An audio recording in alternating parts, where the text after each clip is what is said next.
What's up? What? I should restart that. What's up, everybody? I got sunburn on the top of my head. So I've been outside working all damn day. I gotta go outside and work again, and horrible. But let's just watch. This is really bad. What's up, everybody? I gotta cut those two parts out. But let's read Fallout Equestria Chapter 15. Rest. Sleep came in fits and starts. I seriously, desperately needed rest, but every time I closed my eyes, fevered dreams of wasteland horrors dashed themselves against my mind's eye. I saw ponies loading into a passenger wagon, the Sky Bandit stages. In my mind, they were families on their way to a day of laughter and fun at the Mystery of Morale amusement park. Parents smiling warmly as their colts and fillies pranced in place with anticipation. I don't know why, but I was certain that the MOM had built amusement parks, and that they had been regularly packed full of screaming kids. I saw mothers urging their colts not to climb on the seats, fathers checking to make sure their cameras had film, and a great wall of green flame and a sinister rainbow sheen rushing towards them that somehow no pony could see. I saw a pony named Trixie leaving a message on the door to her cottage, grinning as she assured herself that her whole life was about to change. I saw her walking away from that door, which in the dream I had somehow become, even as I called out to her to come back, knowing that if she left, she would never live to see her little cottage again. I called, pleaded, and cried, but she could not hear me, and walked away. The fuck? I saw ponies giving their loved ones the great news that they had been selected for a stable. I watched as they, bright and colorful and living ponies, trod into their new home, the clock on the wall above them counting down the minutes until an accident would doom them all to horror and death. I awoke with a fit. I was laying somewhere. Abed. But every time I tried to remember exactly where I was, or how I got there, them memory orbs really the fucking memories with just her. slipped away. I opened my eyes. The room was dark, but light poured in through a cracked open door. I didn't recognize the walls with their shadowed posters, or the roof with its still and silent turret. My body felt wrong. I ached. I felt horribly weak. I had chills when I wasn't sweating profusely. My stomach churned, and my mouth tasted strange and mushy. She come down with Shadows something. trotted near the door. I heard Calamity's voice. "Do you think she went and picked something up in the stable?" Velvet Remedy's voice, soft and clear, responded, "Or it could be brought on by stress. I'm worried about her. I think the wasteland is getting to her." "Y'all seem to be doing well," Calamity observed, his voice low so as not to wake me. Velvet gave a wry, yet very feminine laugh. "Not as well as you think, my noble outsider." Was that sarcasm? Or affection? I couldn't tell, and trying to think about it made my thoughts swim. And I should do better than little Pip. I'm over a decade more mature than she is, after all. Fuck you! Great. I'm a child to her. Beautiful. I'm a fucking filly. The same filly. What the fuck? I'm sorry, but I am speechless. Like, holy shit. Velvet, you fucking asshole. I've never, like, Lil Pep has been shot, zapped, nearly died way too many times, brought her mental and magical abilities to the breaking point, killing pseudo-goddess super mutants, basically. She nearly brought her magic and physical and mental well-being to their breaking points, killing super mutants. She has seen horror, she's been nearly enslaved, almost raped when she was nearly enslaved, if, like, the whole Raider thing had gone down differently. What the fuck? And you think that the stress that you're not being... I want to hit her. I mean, I'm pretty sure I said this before, but I just want to punch that bitch in the face. Like, Lil Pip's, like, age has nothing to do with it. Okay? Like, she's doing better than you. Fucking asshole. Like, I'm fucking speechless. Like, Oh my god. Lil Pip should be freaking out and tired and stuff, because she... Like, what the hell? You haven't had to kill super mutants. You haven't been... okay, you've been shot at recently, but you haven't been zapped by robots with brain jars. That's horrifying. I mean, we see what it's like in the game, but in real life, a robot with a brain in a jar, that would be fucking horrifying. That is nightmare fuel. You haven't had your mind kind of fucked with... Oh my god. You're not dealing with addiction either. Lil Pip's dealing with addiction. I feel bad for her and everything, but... Lady! Fuck you! It's the first time we met at some older Philly skeets in Yura. My life just couldn't get any better. And all those drugs she's been taking, they're certainly not helping at all. My stomach convulsed violently. I wanted to cry. My eyelids were too heavy to look around anymore, and I didn't fight them as they closed on their own.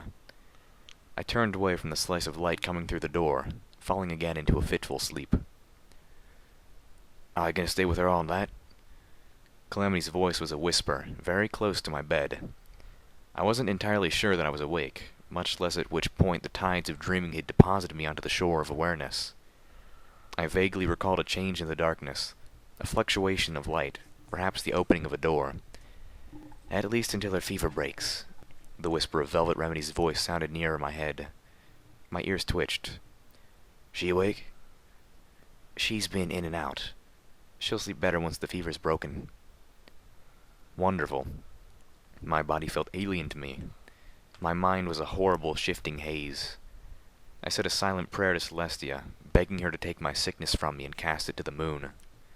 Hey, Luna "I'm don't worried need about that you," shit. Calamity said. "And not just 'cause you need to sleep too."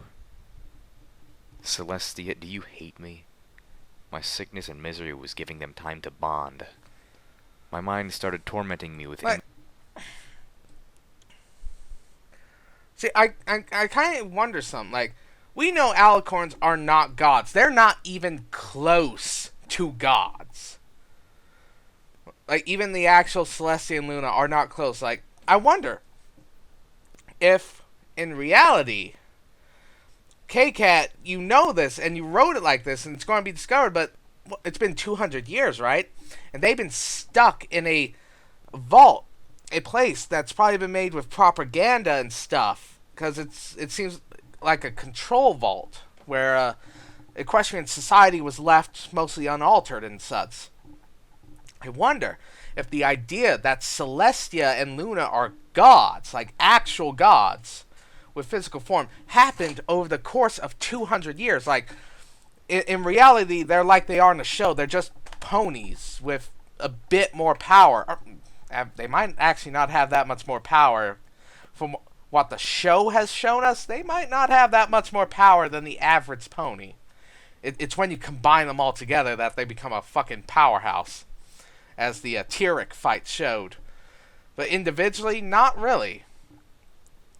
But, if that's the case, if, like, you know, they're not gods in Fallout Equestria like you've been having Little Pip and such talk about them as such.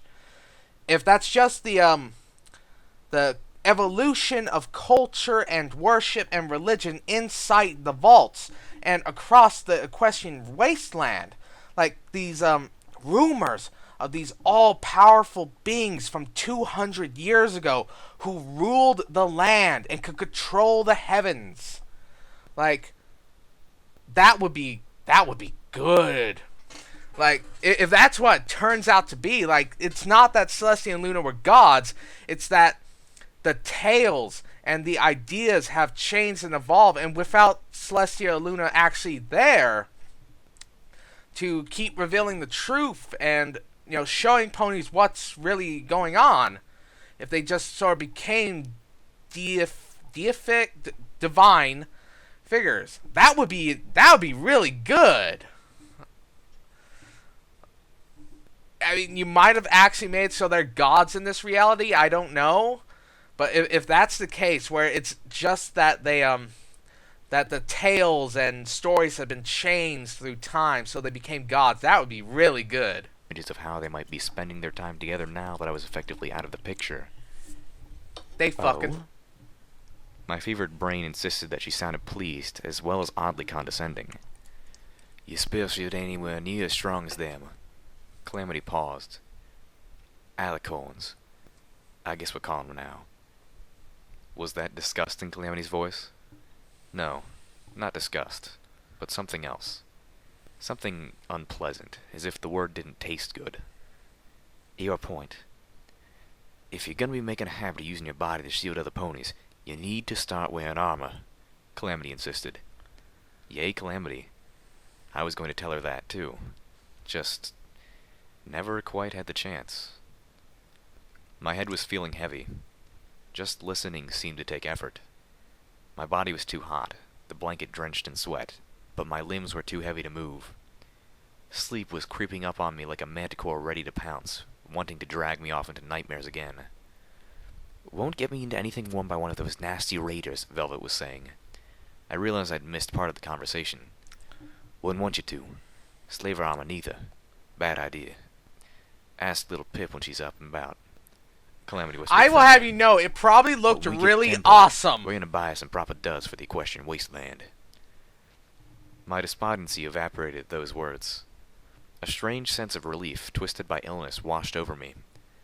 Part of me, I realized, had been afraid that they would leave me. I felt doomed to wander until either I found my place in this hellish outside, or I fixed it. At least, as much as I could. I supposed I was searching for my virtue, as Water had suggested, like a filly trying to invoke her cutie mark. But Calamity and Velvet Remedy were not burdened by my quest, or my sense of being utterly lost. Why wouldn't they leave me to it on my own once they had found some place to stay? 10 Pony Tower, for instance. Why shouldn't they? I heard them speaking of getting Velvet Remedy armor, something I firmly agreed with Calamity that she needed, even though I couldn't picture my elegant idol wearing anything other than classy dresses. To know that they were planning for a future wandering the equestrian wasteland, presumably with me. Find a workbench. You can get some ballistic weave and the fancy dresses. It'll work. My heart with assurance and hope. But despite the warmth of these feelings as I drifted back to my sleep, my mind began to venture again down dark paths. I found myself wondering what, if anything, could have been done to save all the ponies of Stable 29. With exposure to the surface fatal and their water talisman dying, all I could see was hundreds of ponies trapped in a sarcophagus under the ground, already buried, just waiting to die. Why didn't they have spare equipment? Like, spare, like a... Well, we know that in the official thing for Vault 113, it's been so long. The reason they only had one water chip was because, there was the, Well, the current official reason for Fallout is that it was a social experiment to see what would happen after X amount of time. But, so why weren't they given extra parts? Like, an extra water talisman, or multiple, or, why didn't they have the people there who could create them? I mean, water talisman, that implies it's an object that has been infused with magic. Just get a enchanter, like a unicorn who specializes with enchantment, in each and every vault. They know how to do the water talisman enchantment. Because, again, talisman, that implies arcane object. Just get a And Equestria was a magic-heavy society. Like, really heavy.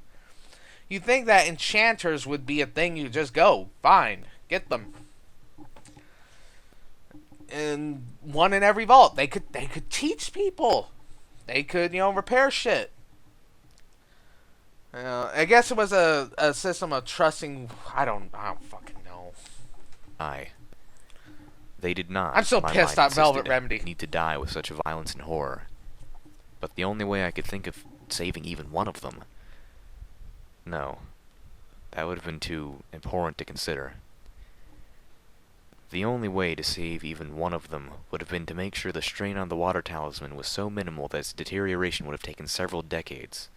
Something that could only have been done if, instead of initially reducing the population by that minimal 0.02%, I cringed away from myself, revolted that I could even think of such a thing. I awoke again hours later with a silent gasp, drenched and chilled with a cold that sank into my soul. My sense of what I had been dreaming collapsed into a dark pit that was swiftly sealed by wakefulness. Only a few shreds of memory remained. I was fairly certain it had something to do with the Ponyville library, dead cats, and being burned alive by a dragon. I found a canteen had been hung Dead by the cats? side of my bed. I drank greedily from it, and then fell back into horrors of sleep. "No! Don't go! I'm trapped!" I cried out, my hind legs crushed under a fallen wall, but Velvet Remedy and Calamity just walked away. "Please! Don't leave me here!" Dude, you're the levitation expert! Velvet Remedy leaned her head against Calamity's Lift that mane boulder up and muzzled. crush him! The ground was stretching between us. They were barely walking, but they were getting further and further away. The clouds were boiling down, becoming fog, surrounding and obscuring them as my heart threatened to seize. I knew that when they disappeared, I would die. I awoke crying and beat a hoof against my pillow. Despair tainted my hope, like a cupcake with ashes mixed into the batter. They were staying with me, but I was losing them to each other. My ears perked up. There were no voices. Oh, Luna, I was alone. They'd left me. They I could still just be felt sleeping. trapped. My head jerked up, looking around frantically. Gray daylight seeped between the heavy curtains. Were they armored mesh? And raised the ambient illumination of the room. Something heavy pressed against my side. Turning, I found Velvet Remedy asleep, her head having fallen down to the bed beside me, pinning me under the blankets. Relief was like a flood of painkiller, numbing the irrational fears of my night terrors, which clung to me like leeches. I was happy for Velvet and Calamity. No, I really was. I was just lonely. Lonely and frustrated. I looked away from Velvet and found myself staring at a huge wall poster, garishly pink, advertising the Philadelphia Fun Farm amusement park. Fun Everything farm. the Grand Galloping Gala should have been. No. In a world where there are Ministry of Morale, Ministry of Peace, you know, that 1984 Orwellian scary authoritarian crap, I do not need a place called the Fun Farm, run by a group called the Ministry of Morale. I do not need that. That fills me with terror. That fills me with genuine terror. Okay? Because I have a sick mind. Pinkie Pie. Every day, forever. Well, now I knew where that notion had come from. On the opposite wall was another copy of the recruitment poster. You too can be a Steel Ranger. I realized where I must be. Did you guys go Lifting help my him? pip-buck, I checked the auto map. Steelhoof's shack. I collapsed back onto the bed, feeling unbearably exhausted, physically and mentally. And, even worse, I felt horny, which was not a sensation that mixed well with illness. You do have a pretty Maybe it was having pretty Velvet mare Remedy so next to you, close, so her head I pressing can't against my blame you flank for as she that. slept partially on my bed. My stomach twisted in warning. I didn't care. I was too hot, too sick. But still, as I lay back, I tried to summon up daydreams that would relieve at least one of my symptoms, my hooves beneath my blankets. I turned to face away from Velvet Remedy in shame. She's right there, dude. I contemplated Candy, but her face and features were already faded in my mind, and the ending of my relationship with New Appaloosa would sour any fantasy. I considered the rainbow-maned mare from the memory orb, but no matter how well she had aged, she was still older than I wanted to fantasize about. And even if I pictured her younger, the link between her and Calamity would just make it weird. Finally, I settled on daydreaming about the mare from one of my statuettes, the breathtakingly alluring white unicorn pony with her dreamy purple mane and tail. I enjoyed that as much as my sickness-addled body would allow, for maybe half an hour. Then, like a splash of cold water, I realized the mare that I was fantasizing about was Velvet Remedy's great-something-or-other-great aunt. That murdered my fantasy, and danced cruelly on its corpse. The weight of Velvet Remedy's head was suddenly much more present than before. I could feel the warmth radiating from her, and my stomach knotted with guilt. Suddenly, I felt a heaving inside me, and the taste of bile. Pushing to the edge of the bed, I vomited into the crevasse. She is right next to you, asleep. You creepy little fucker. Wow. That's kind of funny and kind of weird. Like, Between the bed and the wall. Still retching, my mouth foul and burning. I can honestly say I did not expect this. I did not expect this in this story. I expected some sex. I mean, it's Fallout. It's a story written in a Fallout world. It's a serious story written in a Fallout world. I expect at least, some sex. I was not expecting Little Pip to start clopping next to Velvet Remedy while she's asleep, thinking about. I don't know why I find that funny. But I do. I shed Wow. tears. I heard Velvet Remedy stir awake. My fall was complete. Now, instead of being a child in her eyes, I'd just be Vomit Pony. I had no chance of stealing her away from Calamity. That's actually kind of an upgrade, I Not that I think. ever did. Or ever would. I don't know. I'm not that kind of jealous, selfish pony. But, just saying, if I was that kind of pony, this would be the final nail in the coffin of any chance I had. I felt Velvet's weight lift from the bed as she pulled back from me. Oh, Little Pip, are you okay? What a stupid question. She was alright a couple Yet I seconds nodded, ago. my head pressed against the wall. Let me go get you some water. I waited for her to go, crying just a little against the wall, my coat matted in sweat, and my head burning against the wall. Goddess, I'm pathetic. Velvet Remedy returned to give me water, to clean the wall and floor of my vomit, to bathe me and replace the sheets on my bed. I was in no state to enjoy any of it. Quick question. Did anybody remember Steel Hooves just hanging out there in his power armor? No? Okay. But I could probably marvel that she took the time on some pony like me. My fever finally broke sometime that evening, and I finally slipped into a restorative, dreamless sleep. I don't know why I find that so I awoke funny. feeling like I hadn't in days. Sane. My body was weak, but not feeble, and I was warm and thankfully rested. My mouth tasted pasty, but my stomach was settled, and I found that I was quite thirsty. I rolled over on the bed, wondering how long I had been half delirious, and spotted Velvet Remedy curled up on the floor fast asleep. My heart went out to her, recognizing how much I owed the older unicorn.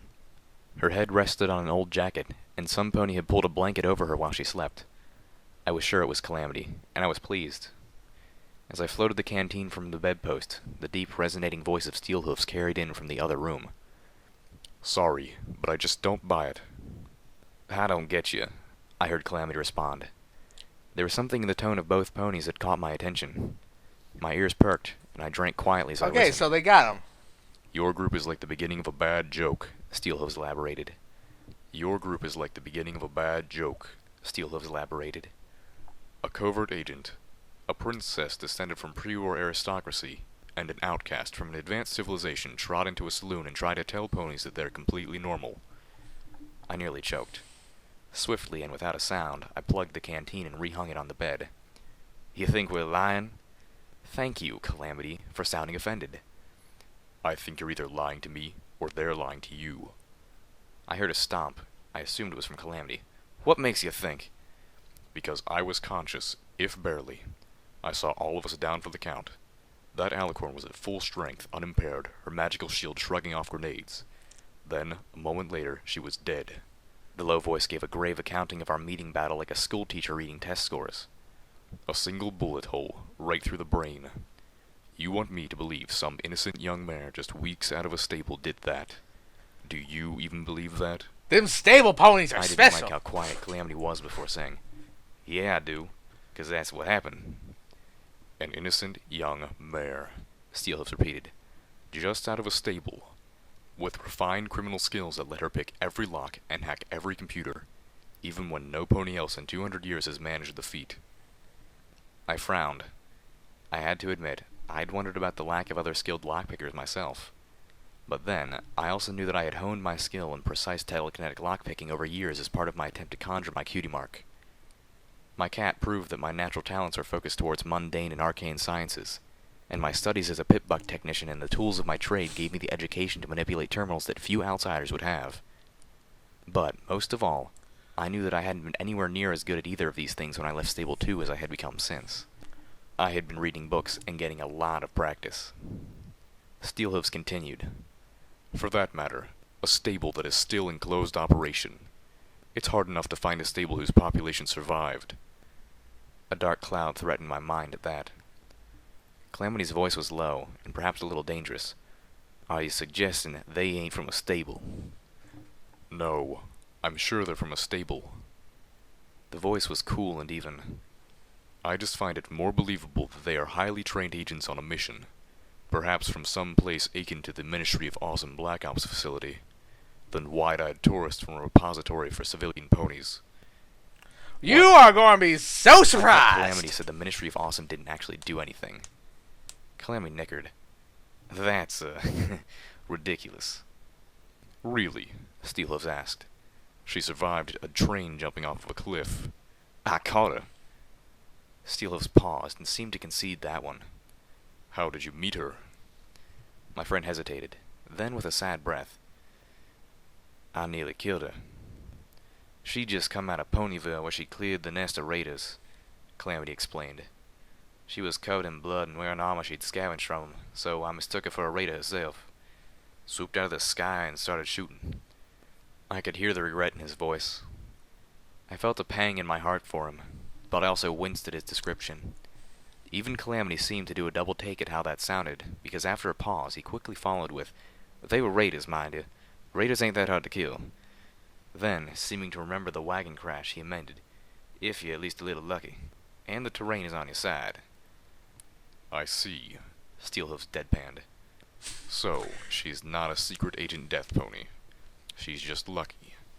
How about the Don't other ever one? underestimate the luck Velvet stat! Remedy? She's... Calamity chuckled. She's a civilian. She's a medic and a singer. How does that fit into your covert ops stable theory? Any other talents? Does being the most beautiful pony I've ever met count? I could hear the smile in Calamity's voice. Other than that, no.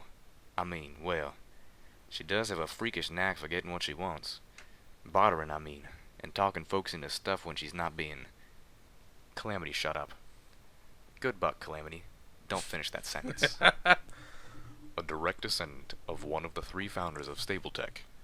The founder who, I believe, was Stapletech's face of public relations, and also the sister of one of the 8 most powerful figures in the pre-apocalyptic government. A descendant with skills in seduction, trade, and diplomacy. Steelhooves intoned wryly. No, you're right. That does sound like a civilian pony. I groaned inside. He is How making the so hell much did more Steelhooves out manage of to do this? that? I was beginning to doubt my story, and I'd lived it. I heard Calamity sigh. I hoped it was out of exasperation. Okay, let's pretend, just for a minute, that my companions have been lying to me through their teeth. Oh no, Calamity, please don't. We've been honest. I know it sounds bad when he says it like that, but... Calamity finished. To what end? Well, The deep masculine voice rumbled.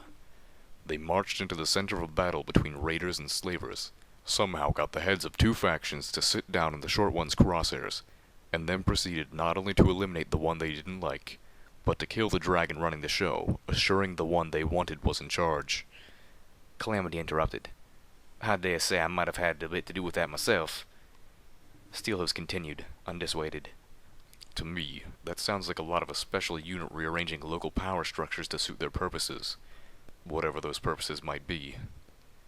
Goddesses, damn it. Is this what ponies were thinking? And I had been chagrined by my reputation when I was just supposedly a hero. This was insane. At least Calamity seemed to agree with me on that one. Right. Okay then. How about this? If Little Pip was some sort of special Black Ops pony, how in tarnation could I have nearly killed her? Because underground training facilities aren't exactly the best place to learn to fight aerial opponents. I doubt you'd be able to get the drop on her again. Calamity was fighting not to fall for it too, bless him. Look, I've been with them. Y'all haven't. I know they're surprising, but if you get to know them... I'd see that they're not spies at all. Steelhoof's deep voice seemed on the verge of a chuckle. Yep. Thank you, Calamity. Not a sly, sneaky hair in their manes, then. Not a one. Did you know that when Little Pip sleeps, she has a cute little snore? I do not Oh, crap. Come again? I was just finishing dressing myself, and was levitating my saddlebags into place when the pony in magically powered armor had stepped in and made his announcement. I will be accompanying you to 10 Pony Tower. After risking yourselves to save my life, escorting you safely to your destination is the least I can do. I wasn't sure how I felt about that. Steelhooves, however, put his hoofs down.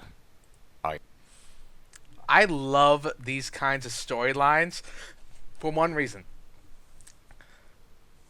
I love the when people think that there's some kind of big thing, like, oh, they gotta be like secret agents or like some like government operatives or, you know, assassins, and then the realization comes in. It's usually something minor, or, you know, like, it could be something grand. The more grand the revelation of truth is, the better. Because, like, it's one of the reasons why I love One Punch Man. People see Saitama. You know, he's an idiot. He picks his nose. He has a shiny bald head. He wears a fucking bathrobe and a bath curtain as a cape. He says the stupidest shit. Saitama comes off as a complete idiot. Everyone thinks he's an idiot. And then when he punches something and the music starts and the reaction on everybody's face, that's why I love the reaction. So I hope I see this happening here. I hope, you know, let Steelhooves have his theory about them being secret agents. Let him have his theory that they're actually like some badass pair of operatives. I need to see the look on his face when he realizes that Little Pip is actually just kind of a dumbass. And she is. Little Pip is kind of a dumbass. She ran out of the vault to try and be a hero to get Velvet Remedy, even when she knew she would never be let back in. Just, I just imagine, like, I'm assuming Steelhooves is a ghoul. I'm just gonna imagine like his wide-eyed expression and some One Punch Man music playing when Lil Pip does something so stupid, yet it works. It works 100% because Lil Pip's got to have 10 luck, like a maxed 10 luck for a special stat. I'm tired. I got work in the morning, so we're going to end it here. And I feel like I'm not making a lot of sense with what I just said. But like I said, the revelation, when people build up these theories and they're totally wrong, the revelation they go through when they know the truth is beautiful. It's very satisfying. And I hope that Steelhooves learns the truth about Little Pip, that she really is just a civilian who happens to know how to work pit bugs and is really lucky. I hope he gets that revelation because I would love to see it. Anyways, we're ending it here. See you guys later.